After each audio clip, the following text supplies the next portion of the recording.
What's up, guys? And thanks for joining me again. If you tuned in last week, I did my introduction for my new podcast, which is just me talking about a whole bunch of things, LGBT, mental health, just anything I want to talk to.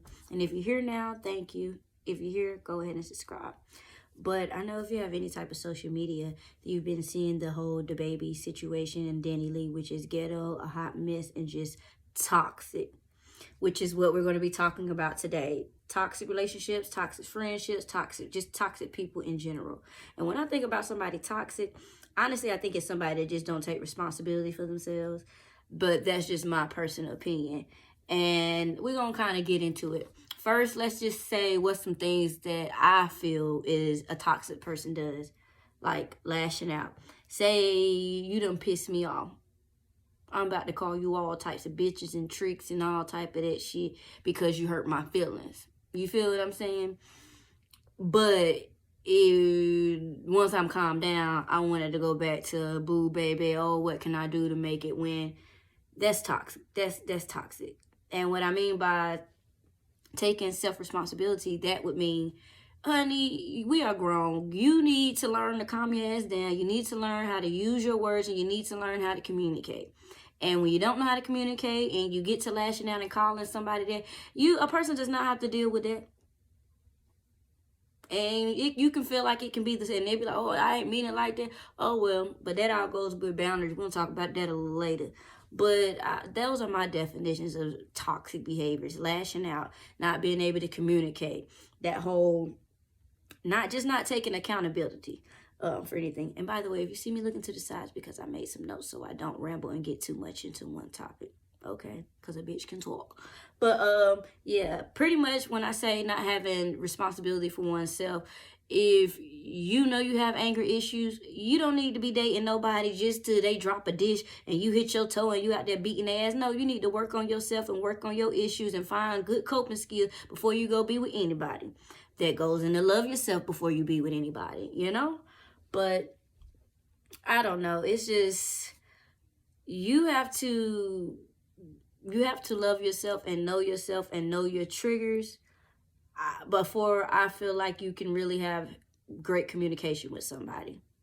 Because if you don't know yourself and you don't know what pisses you off and you don't know how to verbally communicate your own feelings, how you gonna respond to somebody else's feelings? You know what I'm saying? It all starts with love oneself. And also, I do believe having something outside of a relationship helps, because a lot of the times when you don't, you become codependent within your relationship, which is very needy. And that does not mean, always going to the club or whatever, just having simple hobbies.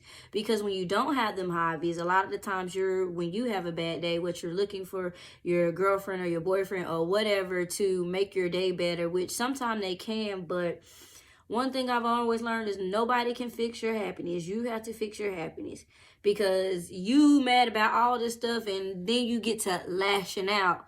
But the reality is, because, and when I say lashing out, is because people aren't loving you or giving you the support that you want or giving you the feedback that you want. And the reason why is because they cannot fix any of that. And now you're being toxic. You feel what I'm saying? You have to start with oneself. Only you can fix your problems. Nothing no one else can do. Sex ain't gonna fix it. Money ain't gonna fix it. You feel? Money do kind of fix a lot of problems. It depends on what your problems is. You feel what I'm saying? But certain things really do just start with self.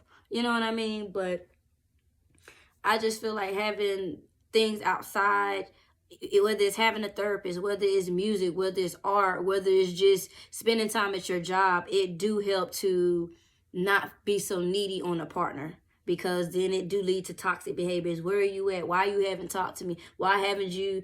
And no, you need to be okay with self. You need to be okay with a little long time. Now, if a motherfucker have been 6-7 hours, then it's like, all right, where you at? But y'all know what I'm talking about.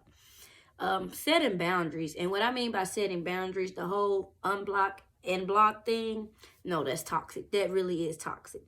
If a person says something you don't like, okay, but there's no need to harass them. There's no need to text app them. There's no need to do all of that. Learn, what is it?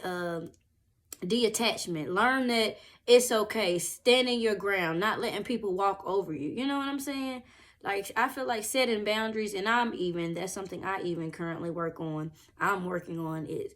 But setting boundaries for yourself, like, okay, yeah, they done bought you a little gifts, but if a person done put you through multiples, now you just falling back into the same old arguments, the same old sadness, the same old shit, but because you love them, motherfucker, no.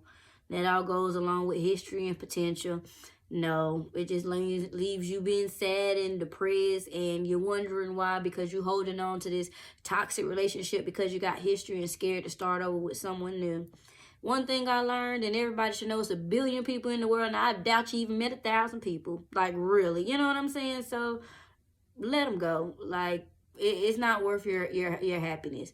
And all this, the whole Danny Lee and the whole the baby situation, it really is sad. And I wish that, I ain't gonna say the whole history and potential thing, kind of like, because some people can tell you how a person is, but it's still, some people want to experience them themselves. But after certain situations, not to say that if he've already showed signs he didn't want that baby and want you, I feel like certain red flags should already be in, you know what I mean? Forget that history.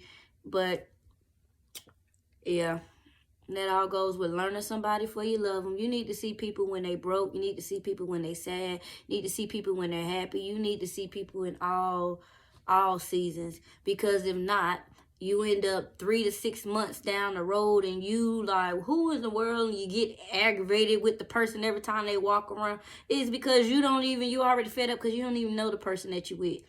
You just, you know what I'm saying? Like, really know a person, really know their triggers, know how they are when they're mad, know how they are when they say how they respond to things. Do they show signs that they have good coping skills? Or every time they get mad, they cussing out granny, mama, daddy, and things like that, and you think they won't cuss your ass out. You know what I'm saying? Like, really learn a person, really observe a person before you really love them. And, it doesn't always work out like that. As lesbians, shit. You treat us right after 3 days, we marry you. But that's a whole nother topic. But I don't want to ramble too much because I feel like I just wanted to go ahead and just throw out some things that I thought were toxic and things that a toxic person might do. But I do want to thank you all for tuning in, and come back next Wednesday and join me. And these people are still posting. I need Danny Lee and the baby to log off. But yeah,